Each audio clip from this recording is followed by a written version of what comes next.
The Caribbean is a close-knit community, which makes it even more vulnerable. As a result, many lives are being uprooted by human trafficking. Romardo Lyons has part 3 of Freedom Stolen.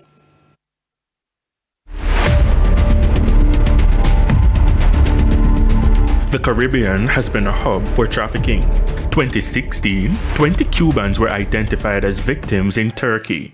2014, 7 women were identified as victims in Antigua and Barbuda. Between 2017 and 2018, there were 42 investigations in Trinidad and Tobago. Those are just a few. That's why Minister of Foreign Affairs and Immigration in Antigua and Barbuda, Charles Fernandez, says it shouldn't be viewed as an island issue.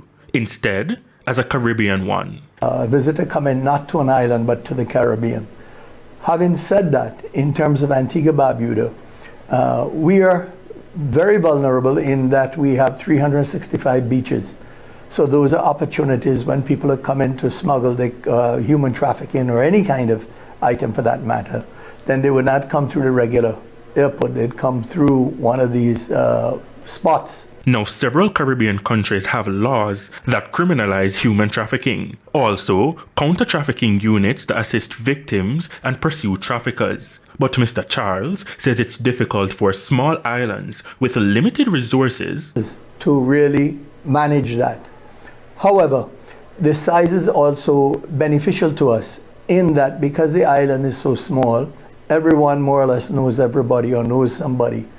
And you find a situation where when somebody new comes in and there's an issue, invariably it gets to the police outpost. At the same time, many are mistaken. In Jamaica, for example, there's the belief that transportation is needed for trafficking. The parent, let's say in the case of sexual exploitation, can have persons coming into the house, having sexual relations with the child, paying for that service, and that is a case of child trafficking without any movement. Senior sales manager for the St. Lucia Tourism Authority, Richard Moss, says much more attention is needed across the region.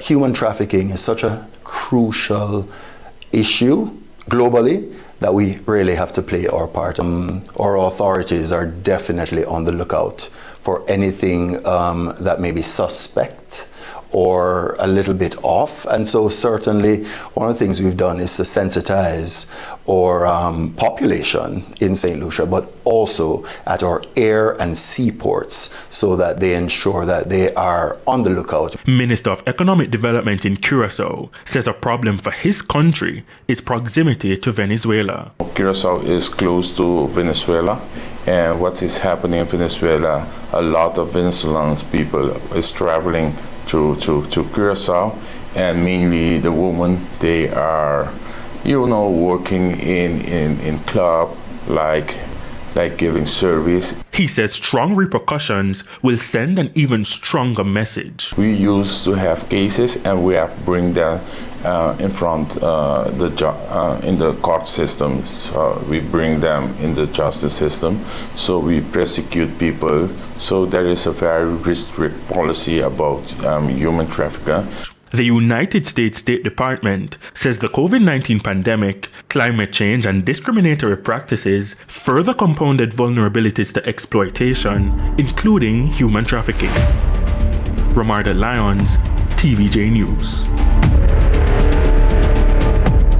And coming up, the US president tests positive for COVID-19. We'll be right back.